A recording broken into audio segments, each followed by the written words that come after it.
আজকে হচ্ছে অক্ষয় তৃতীয়া। সবাইকে শুভ শুভ অক্ষয় তৃতীয়া, প্রীতীয় শুভেচ্ছা। আজকে আমাদের বাড়ির কাছে মন্দিরে হরিনাম সংকীর্তন হয়েছে, তাই তাই জন্য হরিনাম সংকীর্তনের শেষে আমাদের এই মহাপ্রসাদটি দিয়েছে। দেখুন, হরিনাম সংকীর্তনের ভিডিওটা দেখিয়ে দিই। এটা আমাদের বাড়ির মন্দিরের কাছে হরিনাম সংকীর্তন হচ্ছিল। এবার এই মহাপ্রসাদটা দিয়েছে, প্রতি বছরই দেয়, আলাদা করে স্লিপ কাটতে হয়। এটা হচ্ছে বড় বাতাসা, কটা ছোট বাতাসাও আছে। এটা হচ্ছে চিনির সন্দেশ।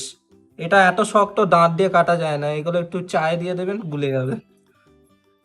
আর চিড়ে আছে, এটা হচ্ছে লুচি, পটল, আলু ভাজা, বেগুন ভাজা, আর একটু শাক, লাল শাক, আর আঙুর।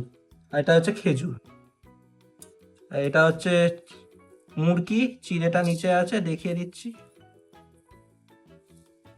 দেখুন চিড়েটা। এটাই হচ্ছে আমাদের রাত্রের ডিনার। আজকে সারাদিন নিরামিষ খেতে হয়, পান্তা ভাত। এবার এই চিড়ে আর মুরগি মিশিয়ে খাবো। দুধ দুধ বাড়িতে আছে, দুধ দিয়ে মিশিয়ে খাবো। একটু খেয়ে দেখাচ্ছি। চিড়ে মুরগি খেতে খুবই ভালো লাগে আমার, খুবই সুন্দর খেতে।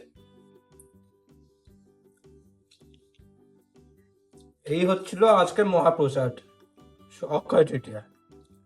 ভিডিওটি দেখার জন্য ধন্যবাদ।